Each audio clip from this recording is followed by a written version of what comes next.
Keep it pyro. It's Pyro Radio. It's Monday night. Me, Jay Fresh, live in the place for Jay Fresh and friends. And you know, we always support new artists, new music, and people that start their journey making those moves. So right now, for the very first time, the very first phone call, the very first conversation we've ever had between myself and Flawless Sounds. What's happening, bro? What's happening, man? It's good, man. I'm happy and I'm honoured that you decided to speak to me, man. Oh, come on. That's a Christmas present come early. No, yeah. We're in a good place, man. So, I always like to find out the settings when we're on the phone. So, where are you right now? Are you in studio, bedroom? Have you got any drinks or food lined up? How's it looking for you, your end? In the bedroom, sitting with my manager. I got hot chocolate and a bottle of water, and I'm ready to chat away. Excellent. Oh, wicked. You're there. The settings come correct, so we're good, man. Yeah. We're good. So this, for you, is a time where you've just released your debut single, which we're going to talk about in a moment. But just before then, let's take a little step back. So your musical background, your first influences, your first memories of music. I'd like to know about this, man. Let us know. Wow, that's a mad question, but I came to London when I was 13, and I think that's when my sort of musical journey started, because before that I was like a strict religious boy, so music wasn't really, or worldly music wasn't really allowed in my sort of like family and world sort of thing. So Grime, Wiley, Dizzy, yes. To rappers like 50 Cent. These are like my big influences. These are the guys that I really fell in love with. And yeah, when I was 16, I started MCing. And I've been doing it ever since. But I tailed away for a bit into Caribbean music. But now I'm back into the rap game, and I want to make a mark. Wicked, man. So you said you came to London. Where were you from? Where were you based before you moved to the capital? The Caribbean, a small island called Dominica. Yeah. Wicked, man. Caribbean, Wicked, man. So when you were based over there, I'm going to say like UK grime, UK rap, this kind of stuff. Was it really reaching out to you there? Or was it really only when you kind of touched on? I knew the answer to that, but I had to ask. Obviously the reggae and the big pop songs, Christina Aguilera, Spice Girls. All the big stuff, American hits coming over as well, yeah. Yes. Of course. But it's when I really came here, I got into it a lot more, especially just music in general, going to the market stall, getting CDs. So the mixtapes of Wiley, Tunnel Vision, and all that. I grew up on that, Sick. I love this. Is why I love these parts of the conversation when I'm getting to know someone properly. Like, you find those things. And you just mentioned Tunnel Vision. I'm like, rah! I haven't thought about those days in a while, man. But it's dope. It's dope. So, excuse me. So, when it comes to actually releasing music for you, how has that process been? Was it difficult to pick a certain track as a debut? Were there lots on the computer and you were like, when do I do it? Did you want to release at the start of the year and then COVID hit and you delayed? How was that process for you? It's been a mad whirlwind, because I've only been a solo artist. I've always been a part of a group, basically. I've only been a solo artist since the start of the year. Oh, wow. Yeah, so that transition just hit me, because it came all of a sudden, So it was just a transition to like, okay, what am I going to actually call myself? Because when you search Flawless, there's so many artists called Flawless. And there are. So it was like, what am I going to call myself? And trying to work on music by myself for the first time in a long time. So that transition has been hectic, but therapeutic. It's been good, and I'm happy now that I've come out the end with a new single, Lightning Rod. And did I have one or two songs? Yeah, I got other songs. But I'm happy with this one, and it's doing well so far as well.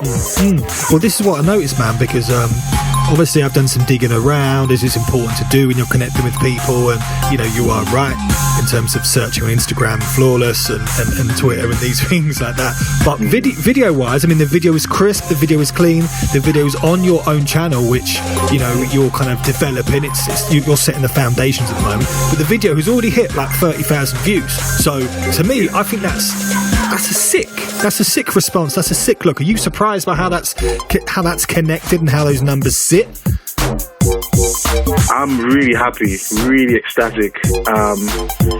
Did I think I'll hit those numbers? No, but I'm happy. It's going well so far. It's only been out a couple of days, so to hit that sort of margin is amazing. You know, the game is all about numbers now. So I'm happy, and I hope it continues, you know? I hope it continues. Yeah, definitely. Well, I love seeing that, man. And like, you touched on it there, that there is more to life than just numbers, especially in this music game. However, numbers are seen as like the opening statement. If an email is sent, this artist had X amount of hits or views or streams or whatever.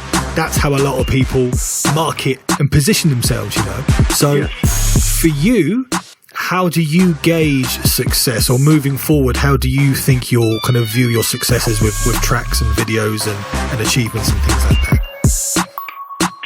Well, I would hope that it's sort of maybe spirals into viral success, but obviously, you know, I can only sort of work and sort of create and hope that I can sort of achieve that thing. Obviously, I have a great team, and we're pushing as best we can. But as long as I'm sort of consistent with the numbers, and you know, the feedback is becoming more and more consistent, and I'm sort of getting in touch with great people like yourselves, I feel like that's success for me, you know? And if that continues, then I'm happy. Yeah, no, it's good to hear, man. And how you are approaching things moving forward, you know, are you looking at it like, I'm just going to do a run of singles? Are you working on like a larger body of work, like an EP or album? How are you approaching that? Because again, every artist is approaching things differently. Definitely a run of singles. I think the momentum in terms of just like releasing single after single, I think I like that approach. My manager's on me. She's like, listen, you need to do an EP. I need you to create more. So that's definitely in the planning stage. And hopefully maybe, I don't know, we'll see what happens next year, but definitely singles. Yeah. I'm going to hit them soon with another single, just to, you know, keep the momentum going. Yeah, and momentum is so key in this game, as we know. So you touched upon there about your manager saying about making more tracks. Are you in a situation now where, like, do you have a home set up, you can record guide vocals? Do you have to go studio? Have you got full access to that? Is that been restricted because of lockdown? Again, everyone has their own story here. So for you, how is the recording process at the moment? It's good. I don't have a home setup. I record with my engineer at his home, but he has a home setup. So, you know, in terms of the bubble, we're really close, basically family. So it's nice for me I can sort of get in when I want. So in terms of creating, I've still got the opportunity to create. That's important, man. So let's talk about the brand new track now itself, Lightning Rod. I mean, it sounds hard. That's why I've got you on the show. That's why we're going to play it in a moment. Yes. So in your own words, how did the concept and how did that track actually come together? It's basically about my journey through music, you know, and I sat back listening to the beat, and it just sort of, it had that sort of, I don't know, beats speak to me, and I get feelings from listening to beats, to different beats and stuff. And so that one just sort of, it had me sort of having a flashback on my journey through music, you know, ups and downs, and I left music at one point. So just a combination of like, listen, where I'm at now in terms of my headspace is I want success. I'm taking it seriously, and I'm on this journey, and I'm here to win, and I'm here to make a mark. And that's what the single is about, basically. Sick, man. Well, thank you so much for joining us on the show here at Pirate today. But before I let you go, you know what I'm going to do? I'm going to ask you to introduce your brand new track as we play it right here. All right, yes. Yo, it's your boy FS, Flawless Sounds. You're locked into Pirate Radio with Jay Fresh, and this is my brand new single, Lightning Rod. Check it out.